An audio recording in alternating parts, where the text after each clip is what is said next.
Yes, kamalirizeyo kino then tuwaniriza omuyimbi w'eggwanga gospel best artist. Abangamba nti sizaala. Sometimes I even felt I don't know how to answer this question because honestly speaking, kambuzeyo ekibuuzo ku buli andaba. Waliwo omuntu ayinza okufumbira kubanga saafumbira kawondo kakubya Denisa mind you. Nafumbira omusajja najja waffe nawesa mamange ekitiibwa era abantu bangi nnyo baaliwo. Naye bw'ogamba nti saagala kuzaala nga siri kawondo kakubya Denisa ate ddala ng'oli mukazi nsaba Katonda akusasulemu.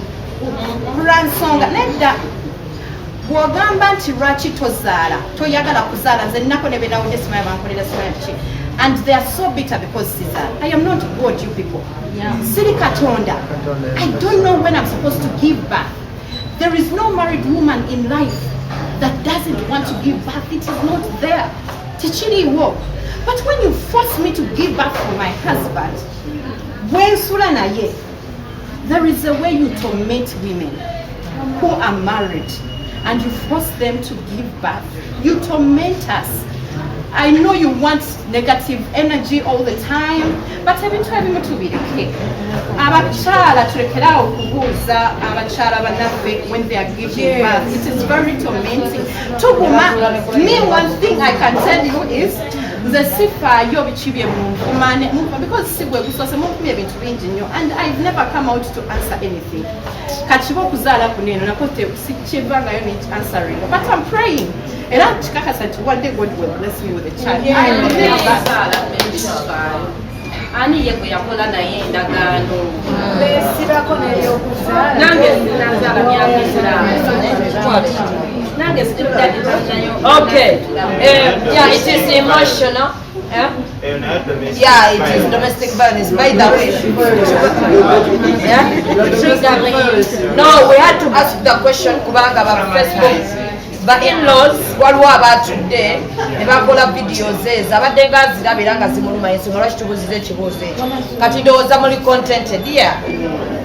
Yes, kati twagala okwaniriza kubanga sijja ensoosa okugenda at least ntambuddeko sina gwe nakubira simu banyange ngenda naye nze nali ndi awo omanyi wemba ntambudde ate ddala nga ndina omwami wandi ekitiibwa sibeera nnyo ku social media omwami wange wemba ntambudde naye ninze munange abantu balowooza mbeko naye nze nzija nepostinga nenvayo kati simanyi era newoba abantu ng'olina ne whatsapp number yange I think osobola n'okumpeza message negiddamu after like 2 or 3 days ddala nga ndina omwami sibeera ku ssimu yange nga ndina omwami wange obudde buba bugwe kaakati nze nali ngenza London nali njenjagala omucelebratingira my anniversary nali sigenze kubuka ate nzibuka nemanyiya London emanyiyo kisaawe kyase kyemanyiyo simanyiyo mulala sirina muntu gwemanyi London okitegeera ate omwami wange tabeera London kati London nzibukira mu America watayo mujjawo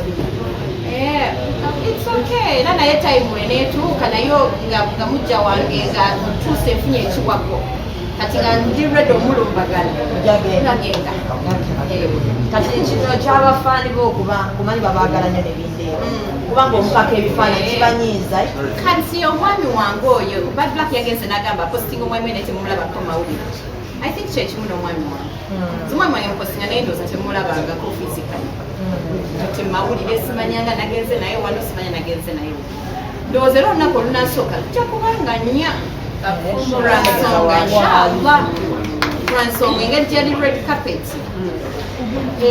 kyafunanyizibwa nti kali omuntu yanditambudde n'omwagalwa we naye nga zino tebampise oba kale nti kati simanyi siteera kubanga esooka semutuwa cameras azitya era sokwogera no bulijjo naye omuntu nzaawe kamera ebigambo namugaye nangirako mpitireko ku bantu koleka video itaaba mpaka katucha akarehasinga kachaganye ka video kubanga ye kiri nti kamera tunulyemu ebigambo bibiri kati simukaka bifaananyi oba simanya mukaka video naye ate era wemba wamukaka itsoke bwange kakani kati ngende nkakani ayina okukitegeera nti nze gwe yawasa ndi serebu mubufunze mbeera mu kamera buli ddakiika nolwensonga eyo bwemba nyimba akayimba akayimba kalema kabata tonight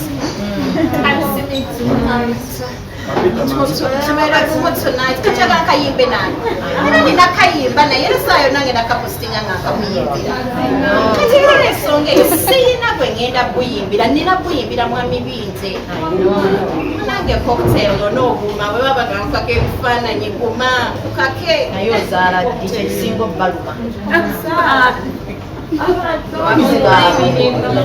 Katonda yasaala.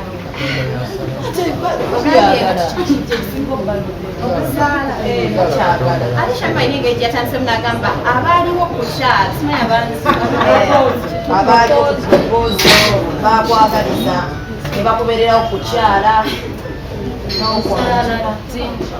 kati ba social media in-laws abambeererawo kuva ku proposal eyo nga nzijukira nga bagirwana nga tebaagala kwegamba nga tebayagalira ddala proposal eyo oba ebeerewo naye neebeera kati mufunze my friend has arrived. She has domestic violence ennaku z'omwezi 4 Saturday tugenda kubeera ku Theatre La Bonita era nga wetuli olwaleero okuyingira emitwalo 3 emitwalo 5 n'emmeeza ya kakadde tugenda keerako kubanga tugenda tambula red carpet tugenda kunyumira red carpet size za bulijjo tusuubire mu bipremier y'Abanigerians muzitulaba nti ngenda gikola nga tewali yagikoze kubanga neuyo nezubede yandigikoze ngenda musooka kati n'olwensonga eyo ngenda kukola ki nkimanyi yejja naye ejja kuba yakabi nnyo naye movie premiers usually our industry nga ffe aba movie tetwesapotize tetufiringa nti no tuli bakabi ate ng'ekyaddala tuli bakabi look at all those other countries abazanyi ba movies bakabi naye ffe waneeno seba abazanyi ba movies tetuli bakabi tebatubalamu makulu. It is going to start nti abazanyi ba movies bulungi nnyo ngenda kuwanika film industry. I am going to put it up there until webawulira nti movie premier nga ddala eba movie premier se bino bye mujja nga mwambadde wavudde eri mu bino nga bwe wasiibye bwozze tujje nga tunyumye tuwe red carpet ekitiibwa tugatandika okutambula red carpet sawa tunyume era movie eno nkimanyi kati buli omu ali eyo agamba talina nabye yakoze. Come and witness my art. Come and see my art, the work of my hands. I work for the Lord and Lord has blessed me. Gwe wenna nga wandyetaaze okwata omukolo gwo nga okwanjula embaga amazaalibwa baby shower kuhinjira n'ebirala bingi nkwanjula Glosh TV bakafulu b'okuba ebifaananyi n'okwata video era nga wandyetaaze okulanga wamu ne Glosh TV kuba ku namba y'essimu eno noti 75 noti 31 283 tweyunire oleme kwejjusa.